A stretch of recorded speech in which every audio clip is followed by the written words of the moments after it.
Guys, welcome back to the Lovin Daily. Right now, we are joined by the incredibly talented and beautiful Layla Kardan. Welcome to the show from your bedroom, living room. Give it a Thank you so much. Yeah, actually, this is my bedroom, and good morning. good morning. Good morning. I have to say, before we get into it, I was just scrolling on your Instagram, and you had a. I was so impressed by your commitment to your Halloween costume. It was incredible. I feel like, I mean, yeah. yeah. You could you tell who you were? Well, I could tell who you were. But who was it? Was it Marlon? Who were you with? Yeah, Marilyn Manson. So we went as the Mansons. I was Dita Von Teese, and he's my husband, Marilyn Manson. And the thing is, we're kind of like that in real life anyway, so it wasn't really that much of a commitment, but it was fun dressing up. I feel like even though we didn't have a crazy party or anything, we just wanted the opportunity to express ourselves. So, yeah. I kind of get the impression that you're probably the person who does very cool costumes every year.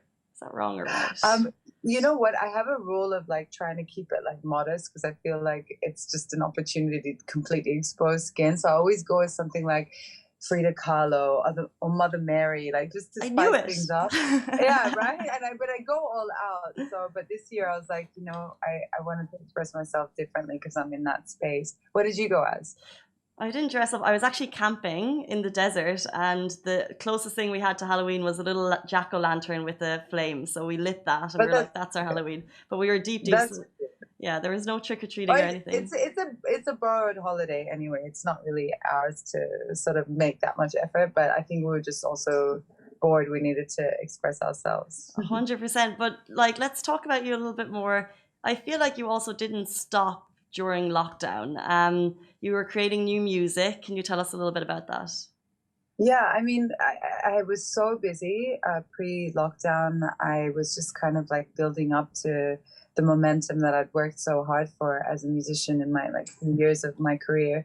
And so when it all came crashing down, I was a little bit of a shock to the system, and I really struggled the first like few weeks Hmm. because I was so active, and then I was stuck in my apartment with no windows, and so I really had to sort of have a moment of exhale and then like recharge myself and just keep it moving. And for me, the best way to get through the darkness is to create. And I had some songs that I was sitting on, and I thought to myself that like I had been so busy, I didn't have the opportunity to finish these songs and the assets around it. Like, this is my chance.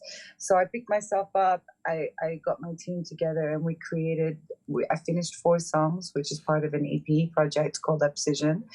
And then, thank you. And then we also did all of the photography around it for the cover artwork with an incredible local photographer. And we did 4 music videos in the Wow. midst of not the lockdown, because we were obviously adhering to the rules, but like when the restrictions were eased, we used the opportunity to create the assets. And like I was so tired, but I was so happy that we were creating, because otherwise, as musicians and artists, like work was dead. Yeah, 100%. So Like a massive congratulations on that, because I feel like speaking to creatives, it was either kind of sink or swim during lockdown, wasn't it? And you obviously swam and swam and swam.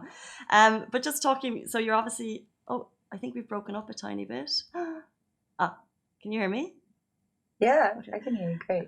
So obviously you're an incredible musician, but when, like I said, when I look at your Instagram, fashion is a huge part of what you do, and you just said you also shot the album and the cover works. How much does fashion kind of lend itself to your creativity? Definitely, like fashion is I mean, I am very much a hippie girl at heart, but I love expressing myself through my clothes and how I present myself. So it also just so happens that like I work with a lot of fashion brands, as in represent them or perform at the events. So it's part of my work, and I love it. And my creative team is really amazing. So we combine all of our efforts.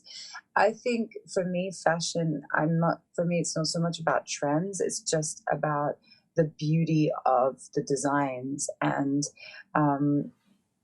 it's a very important creative outlet as an artist. Like, you could say what you need to say through your words, but also people identify with your music or who you are by how you present yourself. So it's always a big thing for me. I love fashion. Yeah. I'm really like about the avant-garde like fashion, and like also being quite edgy. And I think it's cool to like be able to change that from time to time so that it evolves with your music too. So cool. And you were saying that I feel like COVID probably kind of halted you. So you're kind of peaking or, moving forward in your career and then COVID happened. But now we're kind of, you've released new music. Where do you see yourself going next? Yeah, I think like at this moment, I mean, I'm not saying it's for everyone because everybody responds differently. But I think that now's our time as artists to create, if you can, obviously, because then you stay relevant. Otherwise, like when things pick up again, you just got to start again and build up. I've had a great opportunity to start in a weekly gig at the Palazzo Versace. There's a Q's venue there, which is an amazing. So having that has been like my savior. And so the way I see it is that I'm going to continue creating. I've already written some more songs. I want to start on that project. And like, because of lockdown, we've been forced. Like I always thought to myself, I need to go to LA and record with this particular producer that I want to work with over there. But now because we can't travel, we're just moving things. So I've set up a little studio in my bedroom right here where I'm sitting. I've got my We're in the studio. How exciting! We're in the studio. And so I'm gonna keep creating. I'm gonna keep performing, and of course, like with the situation, we've got to be creative as artists and look at different ways of having income. But and there are some other things on the table. But music is my life, and it's my passion, and I'm never gonna stop. And COVID can't bring me down. We'll bring any of us down. We're fine. Yeah. I love that positivity though, 100%. And you mentioned Palazzo Versace, but also you're taking part in Breakout DXB, which is this kind of whole new art, culture, music festival happening this weekend. And you're part of the first edition, which sounds pretty cool. I'm so excited, and like hats off to the team for creating that and bringing music back to the city. Like I always say, I mean, obviously with the restrictions, and the government knows what they're doing in terms of putting those restrictions in place. But music, I see the way people are responding when I'm performing is like, it's kind of awakening their senses. It's tickling their, souls. Like, and I feel like we've all been so numbed by the craziness of this year. And like, it's nice to go to a restaurant and it's nice to do all of that, but like, let's offer something different. I mean, we can still social distance and listen to live music. And for the musicians, like we get off the stage and we're like ecstatic. We're so happy that we've had this chance to share. So Breakout DXB is an amazing opportunity for so many of my incredible peers and artists that are on the lineup. And then also like, the energy that like that conjures up within people when you're in that space. You feel uplifted. It's not enough just to go to the mall and like see shops. We need to the arts and music is a very important medium for society for us to feel alive again. So I'm really excited, and I think it's amazing that Dan Bolton and the team have brought all of this together in such a cool space, and I can't wait.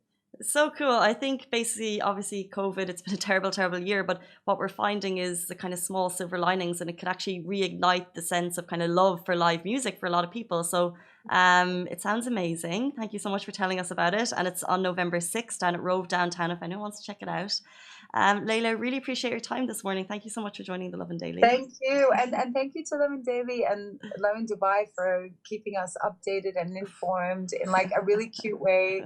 Loving it. So you actually like were a source of information for me in the lockdown. So thank you. Oh, well, that's massive. So thank you so much. Guys, that is the Lovin Daily with Layla Kardan on the show. We'll see you tomorrow morning, same time, same place. Bye-bye.